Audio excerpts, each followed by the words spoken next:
Hello dear students, welcome to chemistry world Bangla. তো আমরা গত সপ্তাহের যে সিলেবাস ডিসকাশন করেছিলাম সেখানে আমরা দেখেছিলাম যে ক্লাস 12-এর প্রথম যে চ্যাপ্টারটা রয়েছে সেটা ছিল লিকুইড স্টেট অফ ম্যাটার। যার দুটো অংশ ছিল আমরা বলেছিলাম, হ্যাঁ, একটাকে বলেছিলাম কলয়েড এবং আরেকটাকে বলেছিলাম দ্রবণ সলিউশন। তো আজকে আমরা শুরু করতে চলেছি দ্রবণ। যারা যারা এখনো আসোনি তারা চলে আসো আমাদের favourite channel chemistry world Bangla. তো আজকে যেটা শুরু করতে চলেছি, দেখো দ্রবণ। প্রথম প্রশ্ন হচ্ছে, এই দ্রবণ কাকে বলে? দ্রবণ জিনিসটা কি?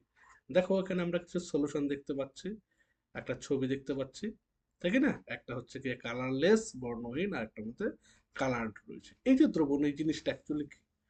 দেখো বইয়ের ভাষায় যখন সংজ্ঞা দেওয়া আছে তখন কি বলা আছে, না বলেছি দুই বা ততোধিক কঠিন তরল বা গ্যাসীয় পদার্থের সমসত্ব মিশ্রণ, যার প্রতিটি উপাদানের আপেক্ষিক পরিমাণকে একটি নির্দিষ্ট সীমা পর্যন্ত পরিবর্তিত করা যাবে, আমরা তাকেই বলবো দ্রবণ। এই যে লাইনটা বললাম তার মধ্যে এবার সবচেয়ে ভাইটাল যে পয়েন্টটা, সেই পয়েন্টটা হচ্ছে কি, সেই পয়েন্টটা হচ্ছে সমসত্ব মিশ্রণ। ঠিক আছে, এই সমসত্ব জিনিসটা কি? অ্যাকচুয়ালি সমসত্ব জিনিসটা হচ্ছে না এমন একটা মিশ্রণ যেখানে যে উপাদানগুলো থাকবে না, তার সংযুতি এবং ভৌত ধর্ম মিশ্রণের সব অংশে একই থাকবে। একটু কঠিন ভাষা বলে ফেললাম, তাই না? অ্যাকচুয়ালি ব্যাপারটা কি, ভালো করে বুঝি। সাপোজ ধরো এই যে নিচের যে ছবিটা দেওয়া আছে দেখতে পাচ্ছ, এখানে কি রয়েছে, একটা গ্লাস রয়েছে, একটা বিকার রয়েছে, সেখানে একটু দ্রবণ রয়েছে, সেখানে একটা কি জলের মতো রয়েছে। এবার এই জলের মধ্যে যদি আমরা চিনি যোগ করে দিই, তাহলে কি হবে? চিনি যোগ করার পর দ্রবণটা দেখতে এরকম হবে। এইবার এই চিনির, যদি আমরা ওই জলটার উপরের থেকে, এই ধরো উপরের অংশ থেকে আমরা একটু কি নিলাম, 1 চামচ জল নিলাম, যতটা মিষ্টি লাগবে। যদি আমরা চামচটা দিয়ে ভিতরের এখান থেকে 1 চামচ জল নিই, তাহলে কি মিষ্টিটা কম লাগবে বা বেশি লাগবে? নিশ্চয়ই না। সমস্ত জায়গাতে থেকে কি মিষ্টিটা কিন্তু একই রকম লাগবে। কেন? কারণ হচ্ছে গিয়ে এই যে জলটা, এই জলের সর্বত্রই সর্বত্রই কি রয়েছে, উপাদান যে মৌলগুলো অর্থাৎ চিনি এবং জল, তার যে মিশ্রণ, তার যে ভৌত ধর্ম, তার যে উপাদান, তার সংযুক্তিটা একই রয়েছে। আবার গল্পটা কি, যদি লবণ দিই তবুও দেখবো কি, এখানে যতটা লবণাক্ত লাগছে এখান থেকেও যদি জল নেই একই রকম লবণাক্ত লাগবে। এই যে মিশ্রণ, এটাকে বলবো সমসত্ব মিশ্রণ। কিন্তু তুমি দেখো যদি এখানে আমরা চিনি বা লবণের পরিবর্তে এই যে এটা ধরো আমি বালি দিয়ে দিলাম বা একটু কাদা মাটি দিয়ে দিলাম, তাহলে কি হবে? বালিটা গিয়ে কিন্তু কি করবে, দেখো এখানে যে সলিউশনটা তৈরি করবে, বালির নিচের দিকে কিন্তু পরিমাণটা বেশি থাকবে আর উপরের দিকে কিন্তু কম থাকবে। তাই কি না? আমরা যদি এবার চামচ দিয়ে নিই, তাহলে উপরের থেকে যদি 1 চামচ জল নিই, তাহলে সেই জলের মধ্যে বালির পরিমাণ যা থাকবে, যদি আমরা নিচের থেকে নিই তাহলে কি একই পরিমাণ থাকবে? নিশ্চয়ই না, নিচে কি বালির থকথক হয়ে পড়ে থাকবে। তাহলে এই যে মিশ্রণ, এটাকে কিন্তু তার সমসত্ব মিশ্রণ বলা যাবে না।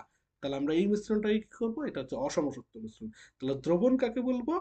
দুই বা ততোধিক কঠিন তরল বা গ্যাসীয় পদার্থ, অর্থাৎ দুটাও হতে পারে বা তার বেশিও হতে পারে, কঠিন হতে পারে, তরল হতে পারে, গ্যাসীয় পদার্থের সমসত্ব মিশ্রণ। তার মানে অনুপাতটা এবং ভৌত ধর্ম সব জায়গায় সমান থাকবে, এবং এই যে উপাদানগুলো সেগুলো কি একটা নির্দিষ্ট সীমা পর্যন্তই পরিবর্তন করা যাবে।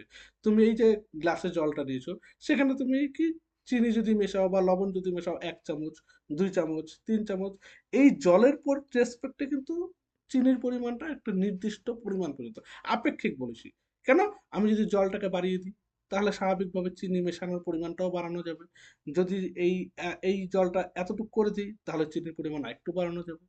তার মানে জলের রেসপেক্টে চিনির পরিমাণটা কি একটা নির্দিষ্ট সীমা পর্যন্তই করা যাবে।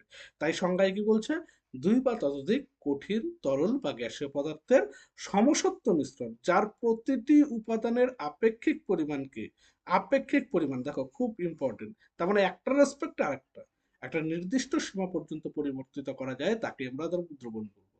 দ্রবণের প্রতিটি অংশের গঠন, ভৌত ও রাসায়নিক ধর্ম একই হয়। আর সমসত্ব মিশ্রণ কাকে বলে? সংজ্ঞা আমরা অলরেডি বলে দিয়েছি, যে মিশ্রণের উপাদানগুলির সংযুতি ও ভৌত ধর্ম মিশ্রণের সব অংশে একই থাকে, এবং উপাদানগুলির পৃথক পৃথক অস্তিত্ব বাইরে থেকে বোঝা যায় না। আমরা যদি জলটা নিয়েছি এবং তার মধ্যে যখন চিনি দেবো, আমরা কিন্তু চিনিকে আর খুঁজে পাবো না। অর্থাৎ বাইরে থেকে কি চিনি এবং জলের পৃথক অস্তিত্ব বোঝা যাবে না? কি বোঝা যাবে? মনে হয় শুধু জলই থাকবে, তাই কি না? তাহলে এই যে মিশ্রণ, এটাকেই বলবো সমসত্ব মিশ্রণ। কিন্তু যদি বালি দিয়ে দিই তাহলে কিন্তু বালিটাকেও বাইরে থেকে দেখা যাবে, জলটাকেও বাইরে থেকে দেখা যাবে, তাহলে সেটা সমসত্ব মিশ্রণ নয়। আশা করি বুঝতে পেরেছো। এই কনসেপ্টটা তোমাদের 9-10-এও ছিল, তবু আমি মনে হলো একটু ভালো করেই বলে দিলাম।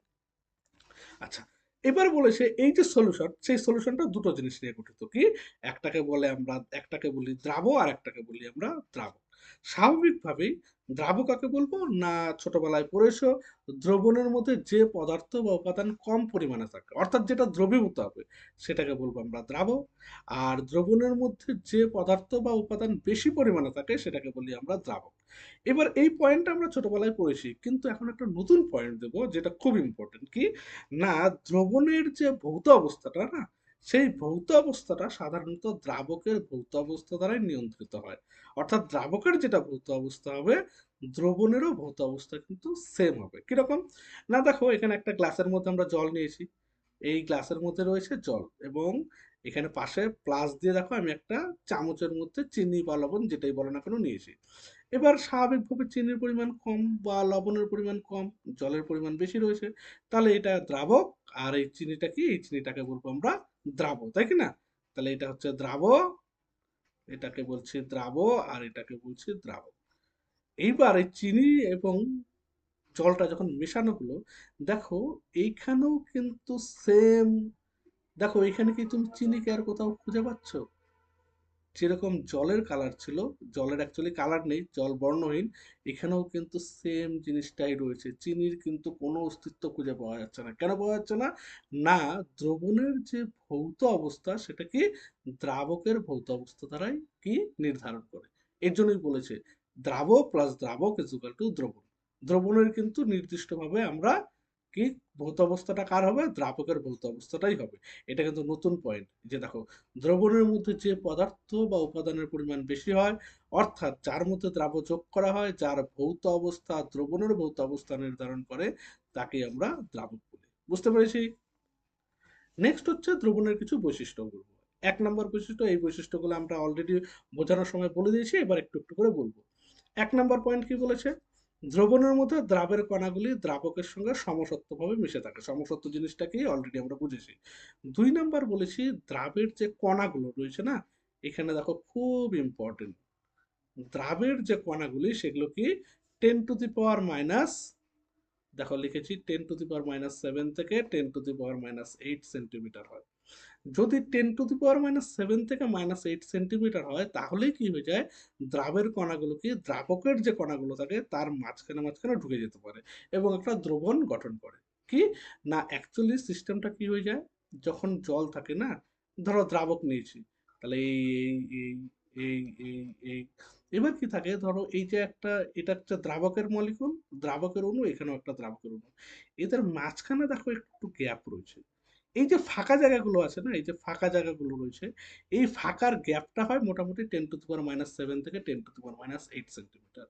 এবার যেহেতু দ্রাবের কণাগুলো কি হয়ে যায়, এই ফাঁকার মধ্যে যদি টুক করে ঢুকে যেতে পারে, তাহলে কি হবে, এটা সুন্দর সলিউশন তৈরি করবে। এবং এটাই হচ্ছে প্রবাবল কারণ, যে কারণে আমি কি বলেছিলাম, যে যখন চিনির কণাগুলো এই জলের মধ্যে যখন গুলে যাচ্ছে, তখন কিন্তু আর চিনিকে খুঁজে পাওয়া যাচ্ছে না। তাহলে চিনি কি ভ্যানিশ হয়ে গেল? ভ্যানিশ হয়নি। এটা কি কারণে হয়েছে, না জলের যে কণাগুলোর গ্যাপগুলো রয়েছে তার মাঝখানে এই দ্রাবের কণাগুলো ঢুকে গেছে। বুঝতে পারলাম? তাহলে এবার বলেছি, তাহলে এবার যদি কণাগুলো তাহলে 10⁻⁻7 বা 10⁻⁸ সেন্টিমিটার থেকে একটু বড় হয় না, কত না, যদি হয় 10⁻⁵ থেকে 10⁻⁷, তখন কিন্তু কণাগুলো এই গ্যাপের মাঝখানে মাঝখানে আর ঢুকতে পারবে না। যেহেতু ঢুকতে পারবে না, তখন কি হবে না, তখন কণাগুলো কি হয়ে যাবে, ওই যে জল বা দ্রাবকের মধ্যে ঘুরে ঘুরে ঘুরে ঘুরে বেড়াবে। যখন ঘুরে ঘুরে বেড়াবে তখন কি হয়ে যাবে, তখন সেটাকে বলবো আমরা কলয়েড। কলয়েডের পরেই পড়বো। আর যদি কণাগুলো এর থেকে আরেকটু বেশি হয়ে যায়, মোটামুটি 10⁻⁻4 সেন্টিমিটার বা তার থেকে বেশি, তখন কিন্তু কণাগুলো কি হয়ে যাবে, ঘুরেও বেড়াতে পারবে না, কণাগুলো এতটাই বড় যে তখন কণাগুলো কি হয়ে যাবে, এই যে সলিউশনটা রয়েছে সলিউশনের নিচে এসে কিন্তু থিতিয়ে পড়বে। এটা যদি সলিউশন হয় তাহলে নিচে এসে কিন্তু থিতিয়ে পড়বে। এটাকে আমরা কি বলি, এটাকে আমরা বলি বাংলায় অধক্ষেপ। এই অধক্ষেপ কিন্তু পড়ে যাবে। তাহলে কণার যে ব্যাস, এটা কিন্তু খুব ইম্পর্টেন্ট। কণার ব্যাসের উপরেই কিন্তু আমরা কি দ্রবণ নাকি কলয়েড নাকি অতিপৃক্ত বা অধক্ষেপ তৈরি হচ্ছে কিনা তার একটা জিনিস বুঝতে পারি। ঠিক আছে? এবার কি বলেছি, তাহলে দ্রবণের যে কণাগুলো সেগুলো খুব ছোট, এতটাই ছোট যে দ্রাবকের কণার মাঝখান দিয়ে যেতে পারে। যেহেতু দ্রাবকের কণার মাঝখান দিয়ে চলে যেতে পারে, তাহলে বুঝতেই পারছো ফিল্টার পেপার না, ফিল্টার পেপারের মধ্যেও কণাগুলোর মধ্যে গ্যাপ থাকে। সেই ফিল্টার পেপারের যে কণার গ্যাপ তার থেকেও ছোট হচ্ছে দ্রাবের অণুগুলো হয়ে যায়। তাই ফিল্টার পেপারের মধ্যে দিয়ে কিন্তু আমরা দ্রাবের কণাগুলোকে আমরা কি ফিল্টার করতে পারবো না। তুমি যদি একটা শরবত বানাও, চিনি চিনি প্লাস জল, এবার সেই শরবতকে যদি তুমি ছাঁকনি দিয়ে ছাঁকতে চাও ফিল্টার পেপার, তুমি কিন্তু চিনিকে আলাদা করতে পারবো না। তার মানে কি চিনিকে আমরা আলাদা করতে পারবো না? করতে পারবো তো, তার জন্য অন্য পদ্ধতি লাগবে। কিরকম? না আমরা জানি কি, না জল যদি তোমরা তাপ দাও তাহলে কি হবে, এই যে ধরো এখানে চিনি আর জল রয়েছে, নিচে আমি বার্নার দিয়ে দিলাম, একটা দিলাম আগুন লাগিয়ে দিলাম, তাহলে কি হয়ে যাবে, জল উড়ে চলে যাবে বাষ্পীভবন। কিন্তু চিনি চিনি তো উড়বে না, তাহলে চিনি আর জল এইভাবে আলাদা করা যাবে। তা আলাদা করার জন্য এই যে বাষ্পীভবন, পাতন, কেলাসন এইসব পদ্ধতি ইউজ করতে হবে। সরাসরি কিন্তু ফিল্টার পেপার দিয়ে কিন্তু এদের কখনোই আলাদা করা যাবে না, এই পয়েন্টটা কিন্তু মনে রাখতে হবে। ঠিক আছে? আচ্ছা, আরেকটা পয়েন্ট বলছি, দ্রবণ সবসময় যে বর্ণহীন হবে বা বর্ণযুক্ত হবে এরকম কোনো মানে নেই। দ্রবণকে কি, এই যে 5 নাম্বার পয়েন্টটা দেখো, দ্রবণ সবসময় বর্ণহীন হবে তা নয়, তবে দ্রবণ সর্বদা স্বচ্ছই হবে। এই পয়েন্টটা দেখো, যে একদম ফার্স্ট স্লাইডে দেখিয়েছিলাম।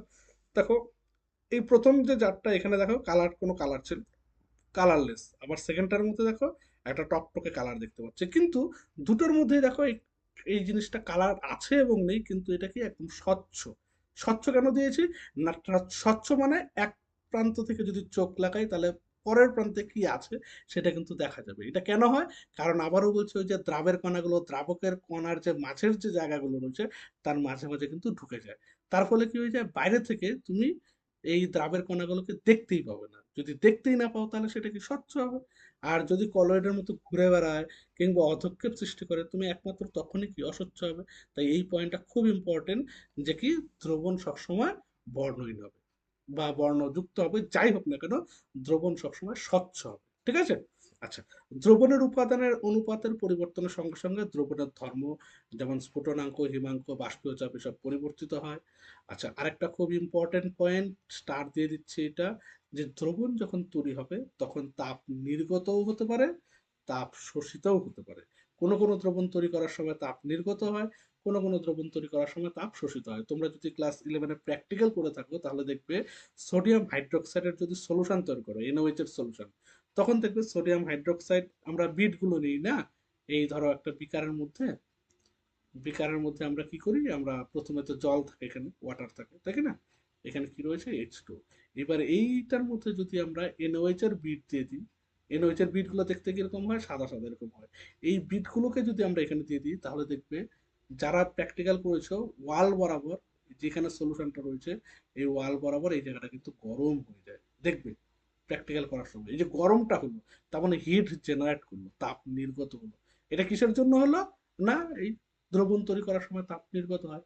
আবার অনেক দ্রবণ রয়েছে যে সময় তাপ শোষিত হয়, ঠান্ডা হয়ে গেছে, তারও উদাহরণ রয়েছে। বুঝতে পারলাম? কেমন? না যদি বলে একটা উদাহরণ দাও, তাহলে তোমরা দেখবে এই যে এনওএইচ বললাম, আর একটা উদাহরণ হচ্ছে অ্যামোনিয়াম ক্লোরাইড, NH4Cl। তোমরা যদি অ্যামোনিয়াম ক্লোরাইডকে এই জলের মধ্যে দিয়ে দাও, তাহলে দেখবে সলিউশনটা আগে যা ছিল তার থেকে ঠান্ডা হয়ে গেছে, হাতটা ঠান্ডা, বিকারটা ঠান্ডা হয়ে যাবে। ঠিক আছে? তাহলে এই অ্যামোনিয়াম ক্লোরাইডের জলীয় দ্রবণ প্রস্তুতির সময় কিন্তু তাপ শোষিত হয়। বুঝতে পারলাম? এই পয়েন্টগুলো কিন্তু খুব ইম্পর্টেন্ট। দেখো, লাস্ট পয়েন্ট বলেছি, রাসায়নিক যৌগের মতো সমসত্ব হলেও দ্রবণকে কিন্তু আমরা রাসায়নিক যৌগ বলা যায় না। দ্রবণ কিন্তু কোনো সময় রাসায়নিক যৌগ নয়। দ্রবণ কি, একটা সমসত্ব মিশ্রণ, একটা মিশ্রণ, এটার সাথে এটা মিক্সড হয়েছে কিন্তু সমসত্ব পাবে। ঠিক আছে? এটা কিন্তু রাসায়নিক যৌগ নয়। আচ্ছা, তাহলে দ্রবণের এবার কিছু আমরা উদাহরণ দেখে নিই। বলেছে দ্রবণে দ্রাব এবং দ্রাবক বিভিন্ন হতে পারে, সেই হিসাবে অনেক উদাহরণ রয়েছে। যে এমন একটা উদাহরণ কি বলেছে, যে এমন একটা উদাহরণ দাও যেখানে দ্রাবটাও হচ্ছে গ্যাস, আবার হচ্ছে দ্রাবকটাও হচ্ছে গ্যাস। কি, না সবচেয়ে চোখের সামনে যে উদাহরণটা রয়েছে সেটা হচ্ছে বায়ু। না বায়ুর মধ্যে, বায়ু মানে কি, বায়ুর মধ্যে আমরা জানি কি 78% কি রয়েছে, নাইট্রোজেন রয়েছে, মোটামুটি 26%-এর মতো অক্সিজেন রয়েছে, 0.03%-এর মতো মনে হয় কার্বন ডাইঅক্সাইড রয়েছে।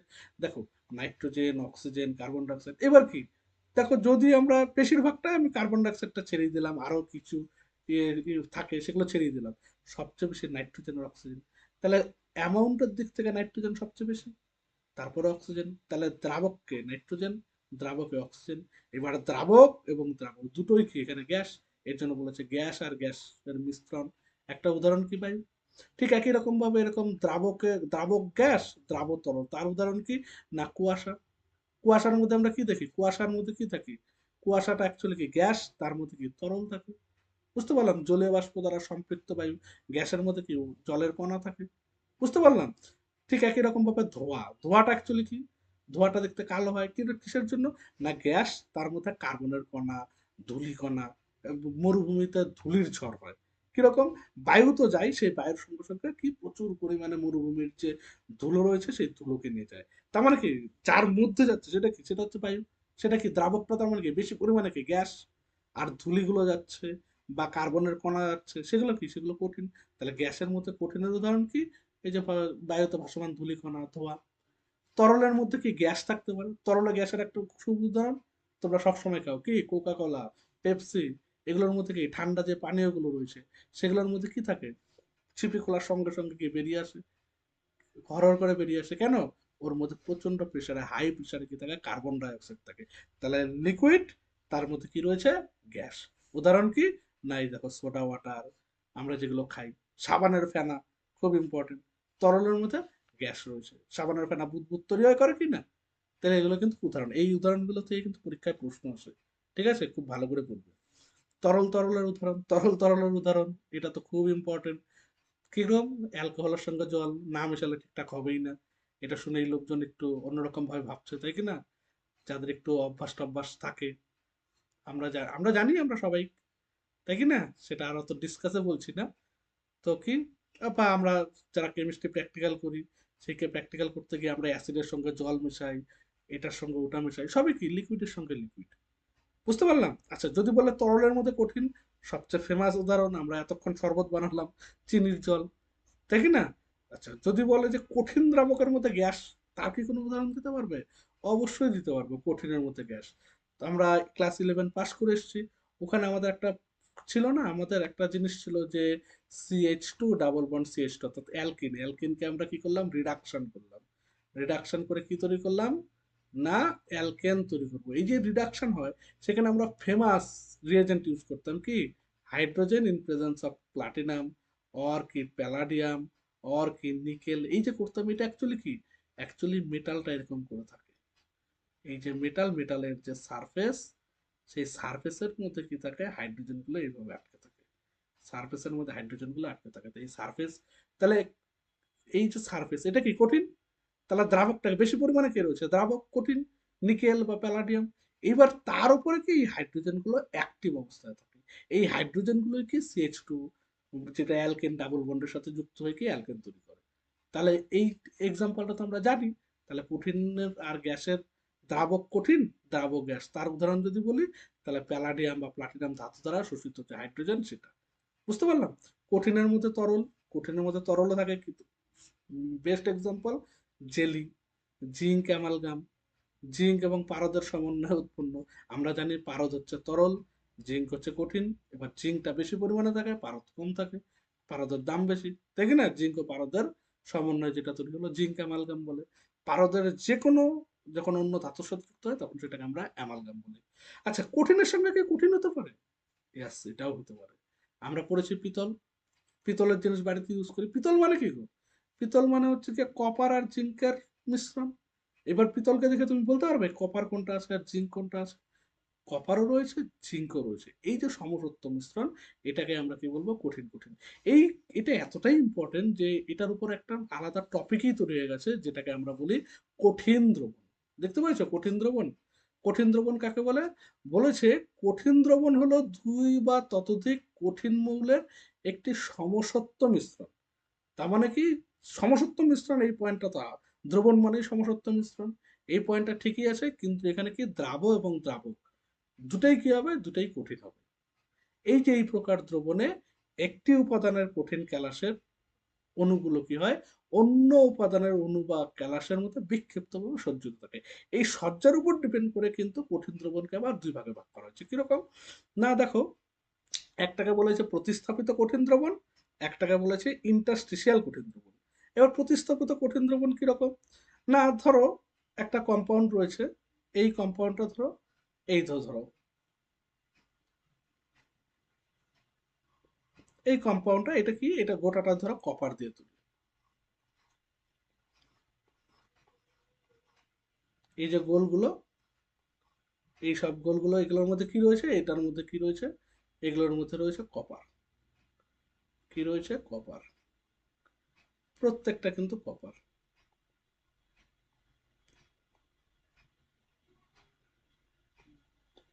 তাহলে এটা একটা কি, কপারের জালক, কপারের একটা কেলাস। তোমরা কেলাস সম্বন্ধে অলরেডি পড়ে এসছো, কারণ এখন তো সলিড স্টেটটা চলে গেছে ক্লাস 11-এ। তো এবার দেখো, এই যে কপারটা রয়েছে, কপারের পরমাণুগুলো রয়েছে। এইবার বলেছে যে এই যে পরমাণুগুলো, জালকগুলো রয়েছে, তার মধ্যে একটা জায়গায় বা দুটো জায়গায় কপারের পরিবর্তে কপারটাকে নাই করে দিলাম, কপারটাকে নাই করে দিলাম।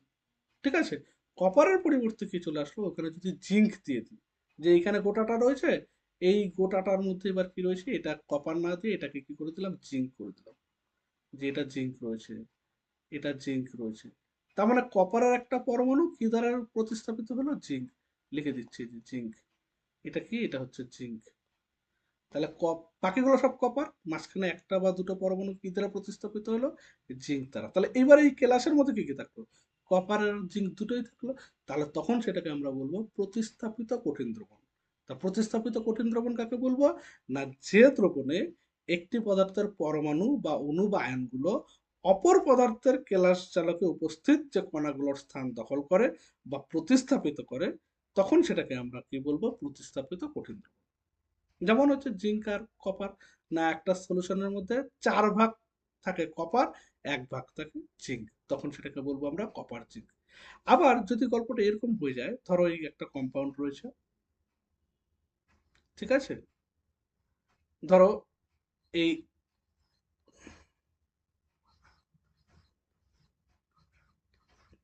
ধরো এখানে একটাই কম্পাউন্ড রয়েছে, সবগুলোর মধ্যে কি রয়েছে, এ। একটা কম্পাউন্ড রয়েছে যেটাকে আমরা এ দ্বারা রিপ্রেজেন্ট করেছি, এটাকে বলেছি এ, সব এ। হলো, এবার দেখো এ আর এ, এই যে কেলাস জালক, তার মাঝখানে দেখো ছোট ছোট গ্যাপ রয়েছে। এই যে গ্যাপ, এই যে গ্যাপ, এই যে গ্যাপ, এই যে গ্যাপ, এই যে গ্যাপ, এই যে গ্যাপ, এই যে গ্যাপ। এবার এ পরমাণুর যে আকার বা আয়তনটা, সেটা মোটামুটি একটু বড়। এবার এই যে গ্যাপটার মধ্যে রয়েছে, সেই গ্যাপের মধ্যে এবার যদি এর থেকে, এর যা সাইজ, তার থেকে যদি ছোট সাইজের কোনো একটা পরমাণু ধরো টুক করে এখানে গিয়ে বসে গেল, ধরো এই যে এখানে একটা এ ঢুকে গেল, এইখানে একটা ঢুকে গেল। এই যে পজিশন গুলো না, এই ছোট ছোট যে পজিশন গুলো, এই পজিশন গুলোকে অ্যাকচুয়ালি কি বলে, এই পজিশন গুলোকে বলে ইন্টারস্টিশিয়াল পজিশন। কি বলে, ইন্টারস্টিশিয়াল, ইন্টারস্টিশিয়াল, হ্যাঁ। তো যেহেতু ইন্টারস্টিশিয়াল পজিশনে কি ঢুকে যায়, অন্য একটা পরমাণু দখল করে, তাই এটাকে, তখন তাহলে সেটাকেও আমরা কি বলবো, কঠিন দ্রবণ, কারণ এ বেশি রয়েছে, ইন্টারস্টিশিয়াল পজিশনে অন্য একটা পরমাণু ঢুকে গেল, অন্য একটা মৌলের পরমাণু ঢুকে গেল, যেটা কঠিন। তাহলে এখানেও কি একটা দ্রবণ তৈরি হয়েছে, এই দ্রবণটাকে তখন তাহলে আমরা কি বলবো, ইন্টারস্টিশিয়াল কঠিন দ্রবণ। সংজ্ঞাটা দেখো কি বলেছে, না একটি পদার্থের এক প্রকার পরমাণু অপর মৌলের কেলাস জালকে উপস্থিত পরমাণুগুলির মধ্যবর্তী ফাঁকা স্থানে প্রবেশ করে এ ধরনের কঠিন দ্রবণ তৈরি করে। যেমন টাংস্টেন কার্বাইড, ডাব্লুসি। কি, ডাব্লুসি, ডাব্লুর সাইজ বড়, কার্বাইড ছোট, কার্বন ছোট। তাহলে ডাব্লু, এই এ গুলো হচ্ছে ডাব্লু, আর এটা হচ্ছে সি, উদাহরণ। বুঝতে পেরেছি, কঠিন দ্রবণ পরীক্ষার হলে কিন্তু অনেক সময় শর্ট কোশ্চেন হিসেবে এটা চলে আসে, যে কঠিন দ্রবণ কি, কঠিন দ্রবণকে কয় ভাগে ভাগ করা যায়, এবং এটার মধ্যে কি কি রয়েছে। বুঝতে পেরেছি। তাহলে সলিউশনের প্রথম যে পার্ট, প্রথম পার্টটা দেখো আবারও বলে দিচ্ছি, কি কি পড়লাম আমরা আজকের ক্লাসে, না শুরু করলাম জাস্ট, আজকের ক্লাসটা জাস্ট শুরু। দ্রবণ কাকে বলে নিশ্চয়ই পড়েছি, দ্রবণের মধ্যে একটা ভাইটাল ওয়ার্ড পড়েছি যেটাকে বলেছি আমরা সমসত্ব মিশ্রণ, বুঝেছি। তারপর পড়েছি দ্রাবক কাকে বলে, দ্রাবক কাকে বলে, অর্থাৎ দ্রাব প্লাস দ্রাবক দুটো মিলে হচ্ছে দ্রবণ। ঠিক আছে, এই ইকুয়েশনটা আমরা পড়েছি। তারপরে দ্রবণের কিছু বৈশিষ্ট্য, বিশেষত সেখানে কণার যে ব্যাস, সেই জায়গাটা ভালো করে পড়েছি। স্বচ্ছ হবে কিনা সেটা পড়েছি, তাপ নির্গত হয় না শোষিত হয়, তার উদাহরণ পরীক্ষায় আসে সেটা পড়েছি, এবং তার কতগুলো উদাহরণ আমরা পড়েছি, উদাহরণগুলো আমরা শেষ করেছি। এবং তার সঙ্গে সঙ্গে একটা খুব ইম্পর্টেন্ট টপিক, সেটা হচ্ছে কঠিন দ্রবণ। কঠিন দ্রবণ কয় প্রকার, প্রতিস্থাপিত কঠিন, ইন্টারস্টিশিয়াল কঠিন, এই জায়গাগুলো কিন্তু আমরা শুরু করেছি। তো আজকের ক্লাসটা যা শুরু, আমরা খুব শীঘ্রই আমরা নেক্সট ক্লাস নিয়ে আসবো। আজকে তোমরা সবাই এই জিনিসটা দেখো এবং কমেন্টে জানাও যে কারো কোনো অসুবিধা আছে কিনা। নেক্সট ক্লাসটা অবশ্যই আরেকটু বড় হবে। আজকে প্রথম ক্লাস আমি ক্লাস 12-এর দিলাম। অনেকে এখনো বই কেনেনি বা কিনবে কিনবে করছো, ঠিক আছে? তোমাদের ম্যাডাম বইয়ের রিভিউ অনেক কটা দিয়ে দিয়েছে, বৈশালী ম্যাডাম। তোমরা রিভিউগুলো দেখে নাও, যারা বই এখনো কেনোনি তারা বইটা কেনো, ঠিক আছে? আমরা নেক্সট ক্লাসে পরেরটা শুরু করবো, ঠিক আছে? তো লাস্ট একটাই কথা বলছি, যারা যারা এখনো চ্যানেলটা সাবস্ক্রাইব করোনি, আমাদের channel chemistry world Bangla subscribe করো, লাইক করো, আমাদের পাশে থাকো। টাটা।